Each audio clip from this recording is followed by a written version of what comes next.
কেমন আছেন সবাই? আশা করি সবাই ভালো আছেন। আগের পর্বে আমরা এক রহস্যময় মেয়েকে দেখেছিলাম, যার নাম শিন হুন হ্যাপ। আমরা দেখেছিলাম তার অদ্ভুত ক্ষমতার জন্য তার প্রতিবেশীর জীবন বেঁচে গিয়েছিল। কিন্তু এখানেই শেষ নয়। গল্পের আসল মোড় আসতে শুরু করে দ্বিতীয় পর্বে। তাহলে চলো দেখে নিই আজকের এক্সপ্লেনেশন। তো স্বাগতম সিনেগার চ্যানেলের আজকের এক্সপ্লেনেশনে। দ্বিতীয় পর্বের শুরুতেই আমরা দেখি লিওন স্কুলের একটা ম্যাম গাড়ি দিয়ে আস্তে আস্তে যাচ্ছিল। তার গাড়ির গতি এতই কম ছিল যে বাচ্চারা মজা করে পেছন থেকে ঠেলছিল আর বলছিল, ম্যাম এত আস্তে কেন, জোরে চালান, আমরা আপনাকে রেখে চলে যাচ্ছি। এই ম্যামের নাম গোজিন। তিনি এই গল্পের এক গুরুত্বপূর্ণ চরিত্র। এরপর আমরা আমাদের পরিচিত মুখ লিওনকে দেখি, যে স্কুলের সিঁড়ি দিয়ে ছাদে যাচ্ছিল এবং সে মনে মনে ভাবছিল গত বছরে 5.9% কিশোর কিশোরী যৌন সম্পর্কে লিপ্ত হয়েছে।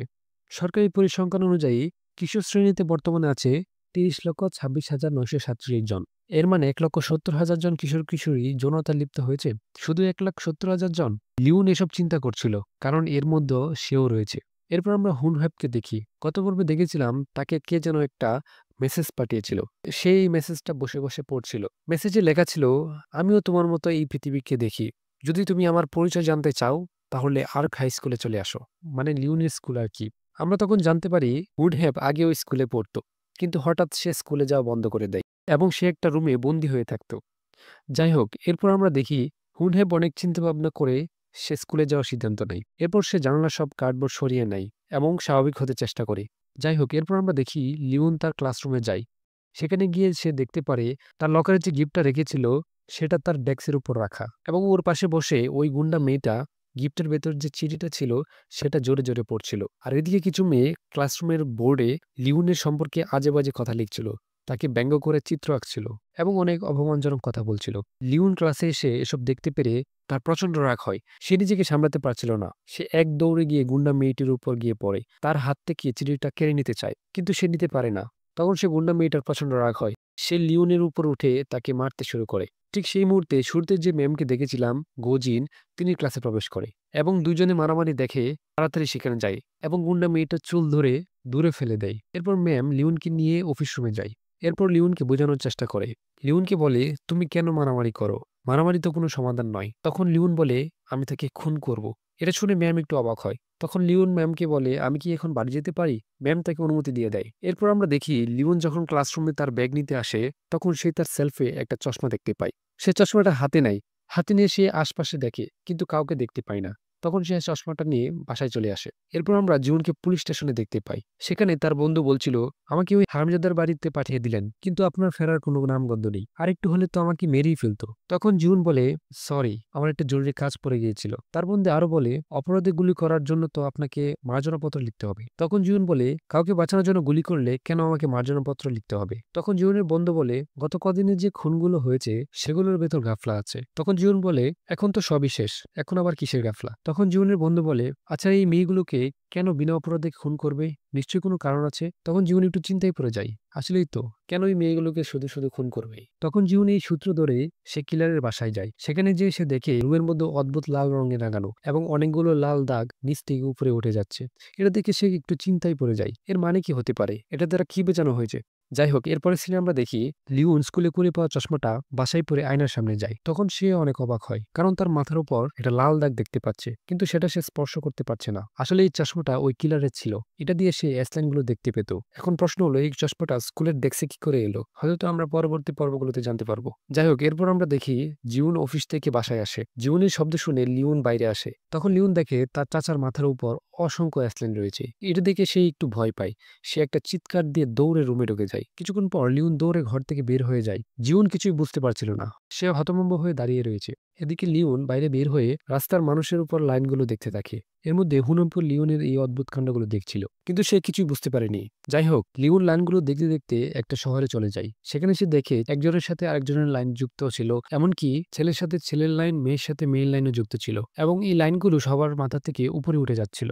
এসব দেখতে দেখতে সে এর মানে বুঝতে পারে। যাই হোক, এরপর আমরা দেখি লিওন সকালবেলা স্কুলে যাচ্ছিল। তখন জুন তাকে প্রতিদিনের মতো স্কুলে দিয়ে আসতে বলছিল, কিন্তু লিওন কিছু না বলে জুনের মাথার উপর থাকা অসংখ্য লাইনগুলোর দিকে তাকিয়েছিল। এরপর সে হেঁটে হেঁটে স্কুলে চলে যায়, কিন্তু জিউন এসব কিছুই বুঝতে পারে না। এরপরে সিনেমা আমরা দেখি লিওন স্কুলে যায়, কিন্তু আজকে তাকে অনেক কনফিডেন্স দেখাচ্ছিল। সে আজকে ওই চশমাটা পরে এসেছে। সে স্কুলের ছেলে মেয়েগুলোর এসলাইন গুলো দেখছিল, কার মাথার উপর কয়টা এসলাইন কার সাথে যুক্ত এসব আর কি। হঠাৎ সে দেখে তার ম্যাম গোজিনের মাথায় একটাও এসলাইন নেই। তিনি এত বয়স হওয়ার পরেও কখনো কারোর সাথে ইন্টিমেট হয়নি। যাই হোক, এরপর সে ওই গুন্ডা মেয়ের দলগুলোকে দেখে। সে দেখে গুন্ডা মেয়েটার মাথায় 2টা স্লাইন, কিন্তু অবাক করার বিষয় এর মাথার একটা স্লাইন টিচার্স রুমের দিকে যাচ্ছিল। সে তখন টিচার্স রুমে যেয়ে দেখে তার স্কুলের এক টিচারের সাথে এই মেয়ের সম্পর্ক রয়েছে। এটা দেখে সে খুব খুশি হয়, কারণ গুন্ডা মেয়েটাকে সাহায্য করার জন্য সে একটা অস্ত্র পেয়ে গেল। এরপর আমরা দেখি লিওনের ক্লাসে একটা নতুন স্টুডেন্ট আসে। সে আর কেউ নয়, আমাদের পরিচিত শিনহুন হ্যাঁ। তাকে ম্যাম ক্লাসে নিজের পরিচয় দিতে বলে, কিন্তু সে কিছুই বলতে পারে না, কারণ সে এখনো পুরোপুরি স্বাভাবিক হতে পারেনি। তখন ম্যাম হুনেপকে খালি টেবিলে বসতে বলে। সে যখন টেবিলের দিকে যাচ্ছিল, ওই গুন্ডা মেয়েটা বলে উঠে, বোবো নাকি, কথা বলেন না কেন? যাই হোক, এরপর আমরা জিউনকে দেখি যে একটা কোচিং সেন্টারে বিজ্ঞাপন দেখছিল, যেখানে ওই সাইকো কিলারটা কোচিং করাতো। সে ওই কোচিং সেন্টারে গণিত পড়াতো, কিন্তু হঠাৎ জিউ খেয়াল করে কিলারটার চোখে চশমা পরা ছিল, কিন্তু ঘটনাস্থল থেকে সে কোনো চশমা খুঁজে পায়নি। এজন্য জিউন কিন্তু ঘটনাস্থল থেকে সে কোনো চশমা খুঁজে পায়নি। এজন্য সে যেখানে খনির জিনিসপত্র রাখা ছিল সেখানে সে চশমাটা খুঁজতে যায়, কিন্তু সেখানে সে কোনো চশমা খুঁজে পায় না। এরপরে জিউন ওই আর্ক স্কুলে যায়, যেখানে কিলারটা চাকরি করত, আর ওই স্কুলে লিওনও পড়তো। যাই হোক, জিউন টিচার্স রুমে ঢুকে দেখে সেখানে শুধু গোজিন নামের ম্যামটা রয়েছে। জিউন তাকে পুলিশের পরিচয় দিলে ম্যাম তাকে বলে, আপনি কি লিওনের বাবা? তখন জিউন বলে, না, আমি তার বাবা নই, আমি তার চাচা। আসলে ম্যাম জানতো লিওনের কেউ পুলিশে চাকরি করে, তাই সে এমনটি বলে। তখন ম্যাম জিউনের সাথে লিওনের বিষয়ে কথা বলতে চাইছিল, কিন্তু তখন জিউন তাকে থামিয়ে বলে, আমি লিওনের বিষয়ে কথা বলতে আসিনি, আমি এসেছি একটা খুনের তদন্ত করতে। এখানে চাকরি করতো একজন যার নাম জংমিন, তার বিষয়ে এখানে জানতে এসেছি। সে কিছু মেয়েকে খুন করেছে, আপনি কি তাকে চিনেন? তখন ম্যাম বলে, হ্যাঁ, আমি তাকে চিনি, কিন্তু তিনি এমন কাজ করার কথা না। তখন জুন জিজ্ঞেস করে, জংমিন কি সবসময় চশমা পরতেন? তখন ম্যাম বলে, না, আমি কখনো তাকে চশমা পরতে দেখিনি। এরপরে সিনেমা দেখি লিওনকে আবার গুন্ডা মেয়েগুলো মারছিল, কিন্তু লিওন আর এখন এগুলো সহ্য করে না। গুন্ডা মেয়েটা লিওনকে যখন চর মারতে আসে, তখন লিওন গুন্ডা মেয়েটার হাত ধরে ফেলে। তার মধ্যে ভয়ের কোনো ছিটে ফুটেও নেই। সেই গুন্ডা মেয়েটিকে বলে, আমার কাছে তোকে দেওয়ার মতো কিছু নেই, আমাকে আর জ্বালাবি না। তখন গুন্ডা মেয়েটা বলে, এত তেজ দেখাচ্ছিস যে, তোর কি লজ্জা নেই? তখন লিওন বলে, এখন তোর লজ্জা পাওয়ার পালা। লিওনের এই কথা শুনে গুন্ডা মেয়েটা তখন লিওনকে এক লাথি দিয়ে ফ্লোরে ফেলে দেয়। ঠিক সেই মুহূর্তে পেছন থেকে হুনেপ চলে আসে এবং সে চিৎকার করে বলে, এই থাম। তখন গুন্ডা মেয়েটা বলে, এই আবার কোন আপদ? তখন গুন্ডা মেয়েটা হুনেপের কাছে যেয়ে তার কলারটা ধরে ফেলে। তখন হুনেপে পাল্টা গুন্ডা মেয়েটার কলার ধরে এক টান দিয়ে ছাদের রেলিং এর পাশে চলে যায় এবং তার টাই ধরে ছাদ থেকে ঝুলে পড়ে এবং বলে, চল একসাথে ঝাঁপ দিই। আসলে হুনেপ জানে এখান থেকে পড়লে তার কিছুই হবে না, কিন্তু গুন্ডা মেয়েটা প্রচুর ভয় পায়। সে তার সাথে থাকা মেয়েগুলোর কাছে সাহায্য চায়, কিন্তু কেউ এগিয়ে আসে না। হুনেপ গুন্ডা মেয়েটাকে বলে, কথা দে আমাদের আর জ্বালাবি না। তখন ভয়ে গুন্ডা মেয়েটা রাজি হয়ে যায়। এরপর তারা দুজনে উপরে চলে আসে। তখন গুন্ডা মেয়েটা হুনেপকে পাগল বলে এখান থেকে চলে যায়। এরপর আমরা দেখি মিনুন হুনেপকে ধন্যবাদ না দিয়ে তার উপর বিরক্ত হয়। সে বলে, আমি কি তোমার কাছে সাহায্য চেয়েছি?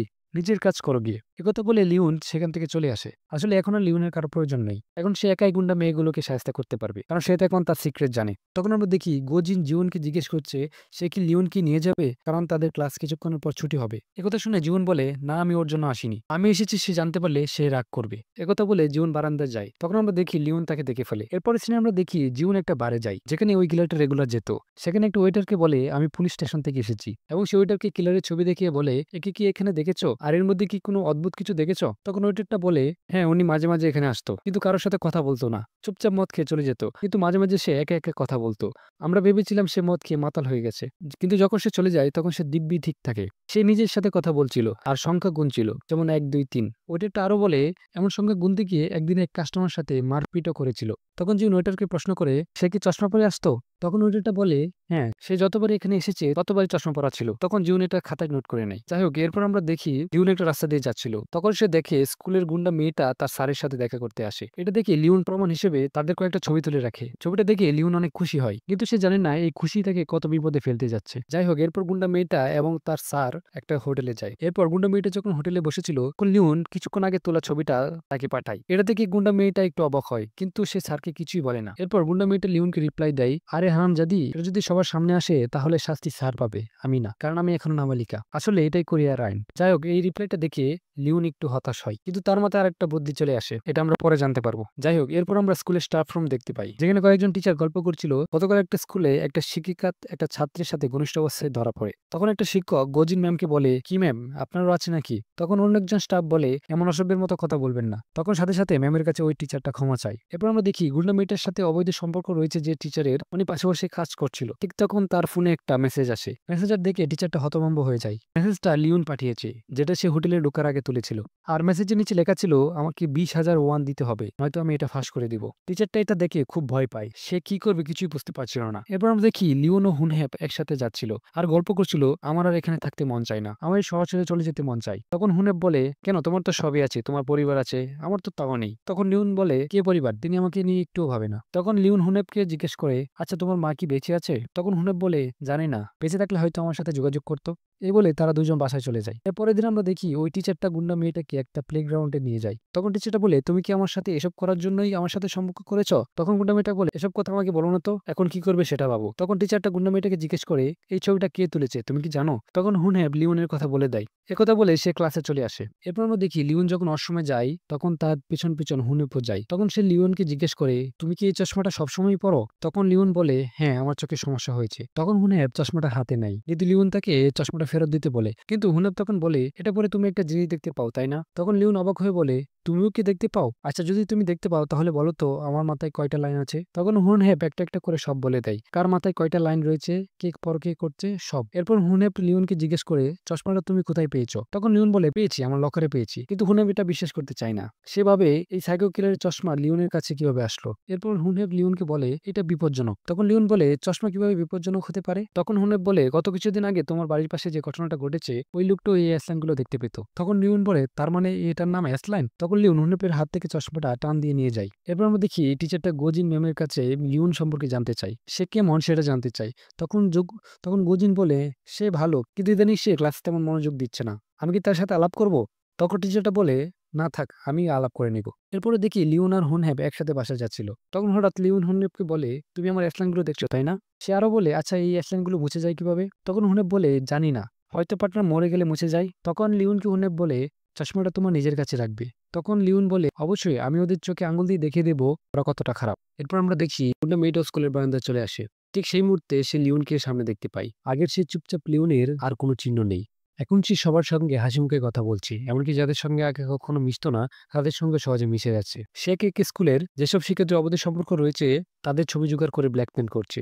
এই সুযোগে সে টাকা তুলছে আর সেই অর্থ ব্যবহার করে নিজের চারপাশে বন্ধু গড়ে তুলছে।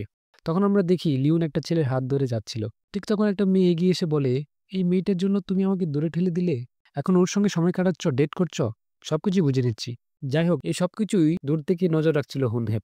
এরপর আমরা দেখি ওই টিচারটা গাড়ির ভিতর বসে চিন্তায় ডুবেছিল। সে ভাবছিল, এখন আমি কি করব, এই বিপদ থেকে কিভাবে মুক্তি পাবো। ঠিক তখনই আমরা লিওনকে দেখতে পাই, সে একজন ছেলের সাথে ঘনিষ্ঠ অবস্থায় রয়েছে। ঠিক সেই মুহূর্তে লিওনের ফোনে একটা মেসেজ আসে, পাঠিয়েছে সেই শিক্ষক। মেসেজে লেখা, আমি তোমার 20 মিলিয়ন ইওন রেডি করেছি, যদি নিতে চাও তাহলে আজ রাতে স্কুলের সাথে দেখা কর। সময়টা তখন গভীর রাতের অপেক্ষায় ছেলেটাকে নিয়ে শহরের এক ফটো শপে যাই। তখন আমরা দেখি তাদের পেছন পেছন ওই গুন্ডা মেয়েটি। এরপর আমরা ফ্ল্যাশব্যাকে দেখি লিওন যখন অসমের চশমা সম্পর্কে বলছিল তখন এই গুন্ডা মেয়েটি তাদের কথা শুনে ফেলে, সেই লিউর চশমার রহস্য জেনে যায়। সেই কারণে সে লিউর পিছু নিচ্ছে সুযোগ পেতে চশমাটা হাতিয়ে নেওয়ার জন্য। এরপর আমরা দেখি লিওন যখন তার ব্যাগটা রেখে ফটোশপের ভেতরে যায়, এই সুযোগ বুঝে লিউর ব্যাগ থেকে এই গুন্ডা মেয়েটা চশমাটা চুরি করে নেয় এবং ব্যাগটা আগের জায়গাতে রেখে দেয়। কিছুক্ষণ পর লিওন যখন বের হয় তখন তার ব্যাগে দেখে তার চশমাটা নেই। তখন তার মুখে আতঙ্কের চাপ স্পষ্ট হয়ে ওঠে। তখন আমরা দেখি গুন্ডা মেয়েটি চশমা পরে লিওনের মতো অন্যদের পর্যবেক্ষণ করছে। ঠিক তখনই হঠাৎ কেউ একজন এসে তার উপর আক্রমণ করে। এখানে দৃশ্যটা কেটে যায়। এদিকে লিওন চশমা না পেয়ে সে সন্দেহ করে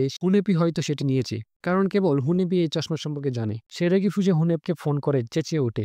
সে বলে, আমি জানি তুই চশমাটা নিয়েছিস, কোথায় আছিস এখন? হুনেপ গাবড়ে যায়। লিওন বলে সে এখন স্কুলে যাচ্ছে, পরে হুনেপকে দেখে নেবে। এসব শুনে হুনেপ ভাবতে থাকে, লিওন এত রাতে স্কুলে কেন যাচ্ছে, রাস্তা কি সত্যি চুরি হয়ে গেছে? তখন সে চিন্তিত হয়ে স্কুলের দিকে রওনা হয়। স্কুলের সাথে লিওন সেই শিক্ষকের সঙ্গে দেখা করে। শিক্ষক বলেন, তুমি যা করছো তা একদম ঠিক নয়, একজন টিচারকে ব্যাকলেন করা অপরাধ। তখন লিওন বলে, আপনি যা করছেন সেটা কি অপরাধ নয়? এখন আমার উপর নীতি কথা বলছেন? তখন টিচারটা অসহায়ভাবে বলে, 20 মিলিয়ন ইউন কোথা থেকে পাবো আমি? যদি এই সম্পর্ক জানাজানি হয় আমার পুরো জীবন শেষ হয়ে যাবে। তখন লিওন রেগে গিয়ে বলে, সবাই যখন আমাকে অবহেলা করছিল, আপনি তখন সব জেনেও চুপ ছিলেন। অথচ এখন আমার কাছে এসে ন্যায়বোধের কথা বলছেন। ঠিক তখনই সে শিক্ষকের ফোনে একটা মেসেজ আসে। মেসেজটা পাঠিয়েছে তার স্ত্রী। তাতে লেখা, তুমি কি এখন ওই ছাত্রীর পেছনে ছুটছ? একজন শিক্ষক হয়ে এমন কাজ তুমি কিভাবে করলে? স্ত্রীর এমন বার্তা পড়ে শিক্ষক স্তম্ভিত হয়ে যায়। লজ্জা, রাগ আর আতঙ্ক তার চোখে মুখে ফুটে ওঠে। টেরেটা মনে করে এই ছবিগুলো লিওনই পাঠিয়েছে। সে আগে লিওনের কাছে দিয়ে আসে, কিন্তু লিওন বুঝতে পারছিল না এই ছবিগুলো কে পাঠিয়েছে। অন্যদিকে আমরা দেখি হুনহেপ দৌড়ে স্কুলে ঢুকছে, আর ঠিক তখনই সে দেখে ছাদ থেকে কেউ একজন লিওনকে ধাক্কা মেরে ফেলে দিয়েছে। সে নিচে পড়ে যায়। হুনহেপ ছুটে যায় তার দিকে। লিওর মাথা থেকে রক্ত পড়ছে। হুনহেপ চিৎকার করে কাঁদতে থাকে। সে বুঝতে পারছিল না কে এটা করলো, কিভাবে ঘটলো। আর এভাবে আজকের পর্ব শেষ হয় এক রহস্যময় মোড়ে। হুনেপের সামনে এখন দুইটা পথ, সত্য প্রকাশ করা নাকি চিরতরে পালিয়ে যাওয়া। সে কি সিদ্ধান্ত নেবে জানতে হলে অবশ্যই দেখতে হবে অ্যাসলানের পরবর্তী পার্ট। আর এখনো যদি সাবস্ক্রাইব না করে থাকো তাহলে এখনই করে ফেলো, যেন পরবর্তী পার্ট মিস না হয়। ধন্যবাদ সকলকে।